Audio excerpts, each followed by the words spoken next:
1 cup আটা আর half cup বেসন দিয়ে যদি বিকালের জন্য খুবই সহজে মুখরোচক কিছু নাস্তার আইটেম তৈরি করতে চান তাহলে এই ভিডিওটা দেখে ট্রাই করতে পারেন। বানানো খুবই সহজ আর খেতেও অনেক বেশি মজার। একটা বাটিতে একটা ছাঁকনি নিয়ে নিব, সেখানে 1 কাপ পরিমাণে আটা দিয়ে দিচ্ছি। তারপর আটাগুলোকে চেলে নিতে হবে। আপনারা আটার পরিবর্তে চাইলে এখানে ময়দা দিয়েও তৈরি করতে পারেন। তো আটাগুলো চেলে নেওয়া হয়ে গেলে আবারও চালনিতে দিয়ে দিব হাফ কাপ পরিমাণে বেসন। আর অবশ্যই কিন্তু বেসনটাকে চেলে নেবেন, বেসনের ভিতরে প্রচুর পরিমাণে ময়লা থাকে। তাছাড়া বেসনটা কিন্তু দোলা পেকে থাকে। দোলা পাকা অবস্থায় যদি আপনারা এখানে ব্যবহার করেন তাহলে সবগুলো উপকরণ একসাথে মিশবে না। তো চেলে নেওয়া হয়ে গেলে তারপর সেখানে 1/4 চামচ গোলমরিচের গুঁড়া, 1/4 চা চামচ গরম মশলার গুঁড়া, 1 চা চামচ জিরা আর দিয়ে দিচ্ছি হাফ চামচ মরিচের গুঁড়া। সেই সাথে 1.5 টেবিল চামচ ধনেপাতা কুচি আর হাফ চা চামচ লবণ দিয়ে দিলাম। সেই সাথে দিয়ে দিচ্ছি 1 টেবিল চামচ রান্নার তেল।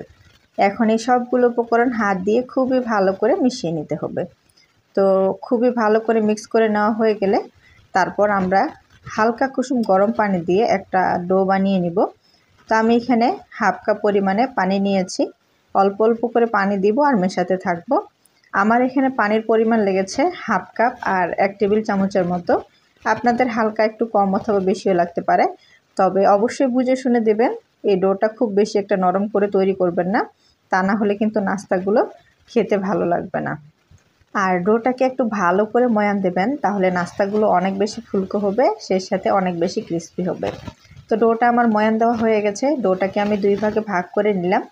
এক পিস আমি খুবই ভালো করে মসৃণ করে তারপর গোল করে নিলাম।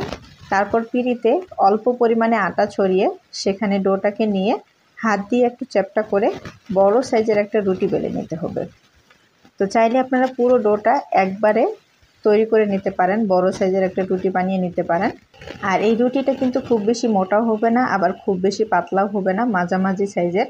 এই যে দেখুন, আমরা নর্মালি যেরকম রুটি বানাই তার থেকে একটু মোটা। তো এখন একটা কুকি কাটার দিয়ে আমি এভাবে গোল গোল করে কেটে নিচ্ছি। আপনারা চাইলে চারকোনা শেপের করে এই নাস্তাগুলো তৈরি করে নিতে পারেন। তো এই যে দেখুন, আমি কুকি কাটার দিয়ে পুরো রুটিটাকে গোল গোল করে কেটে নিচ্ছি। কেটে নেওয়া হয়ে গেলে সাইডের যে অংশগুলো আছে সেগুলো আমরা তুলে নিব। তারপর পরবর্তী লেচির সাথে ভালো করে মিশিয়ে আবার রুটি বেলে তারপর কুকি কাটার দিয়ে কেটে নেব। তো সাইডের অংশটাকে আমি সরিয়ে নিচ্ছি। আর এই যে দেখুন, আমার নাস্তাগুলো কিন্তু তৈরি হয়ে গেল। এখন এগুলো আমরা ভেজে নেব। কড়াইতে আগে থেকে ভালো করে তেল গরম করে চুলার আঁচটা কমিয়ে নিয়েছি।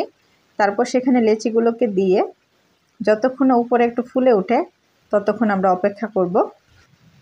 যখন উপরের অংশটা হালকা একটু ফুলে উঠবে তখন সেটাকে আমরা উল্টে দিব। আর উল্টে পাল্টে যতক্ষণ না দুই পাশে খুবই ভালোভাবে লালচে কালার হয় ততক্ষণ মিডিয়াম টু লো এর মাঝামাঝিতে রেখে নাস্তাগুলোকে ভেজে নিতে হবে। তো আমার নাস্তাগুলো ভেজে নেওয়া হয়ে গেছে। আর এই যে দেখুন, নাস্তাগুলোর ফাইনাল লুক দেখতে কিন্তু অনেক সুন্দর হয়েছে। তো অবশ্যই 1 কাপ আটা আর বেসন দিয়ে মুখরোচক যদি কোনো নাস্তার আইটেম তৈরি করতে চান তাহলে এটা ট্রাই করবেন।